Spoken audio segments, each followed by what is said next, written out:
Praise the Lord. வெளிப்படுத்தின விசேஷம் 2ஆம் அதிகாரம் 16 முதல் 29 வரையுள்ள வசனங்கள். நீ மனம் திரும்பு, இல்லாவிட்டால் நான் சீக்கிரமாய் உன்னிடத்தில் வந்து என் வாயின் பட்டயத்தால் அவர்களோடு யுத்தம் பண்ணுவேன். ஆவியானவர் சபைகளுக்கு சொல்லுகிறதை காதுள்ளவன் கேட்க கடவன். ஜெயம் கொள்ளுகிறவனுக்கு நான் மறைவான மன்னாவை புசிக்க கொடுத்து அவனுக்கு வெண்மையான குறிக்களையும் அந்த கல்லின் மேல் எழுதப்பட்டதும் அதை பெறுகிறவனே என்று வேறொருவனும் அறியக்கூடாததுமாகிய புதிய நாமத்தையும் கொடுப்பேன் என்று எழுது.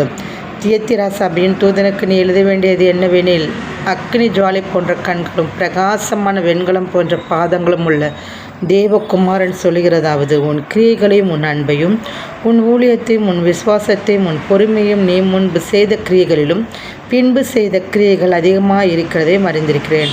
ஆகிலும் உன் பேரில் எனக்கு குறையுண்டு.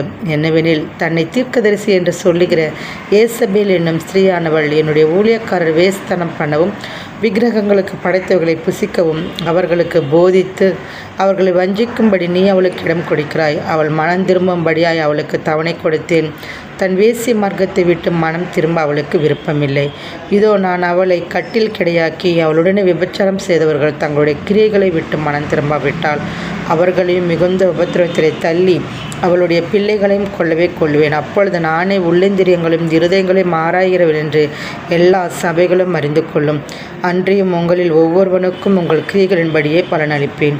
தியத்திராவிலே இந்த போதகத்தை பற்றி கொள்ளாமலும் சாத்தானுடைய ஆழங்கள் என்று அவர்கள் சொல்லுகிறார்களே, அந்த ஆழங்களை அறிந்து கொள்ளாமல் இருக்கிற மற்றவர்களாகிய உங்களுக்கு நான் சொல்லுகிறதாவது, உங்கள் மேல் வேறொரு பாரத்தையும் சுமத்த மாட்டேன். உங்களுக்குள்ளதை நான் வருமளவும் பற்றி கொண்டிருங்கள். ஜெயம் கொண்டு முடிவு பரியந்தம் என் கிரியைகளை கை கொள்கிறவனவனோ அவனுக்கு நான் என் பிதாவினிடத்தில் அதிகாரம் பெற்றது போல ஜாதிகள் மேல் அதிகாரம் கொடுப்பேன். அவன் இருப்புக்கொள்ளால் அவர்களை ஆள்வான். அவர்கள் மண்பாண்டங்களைப் போல நொறுக்கப்படுவார்கள்.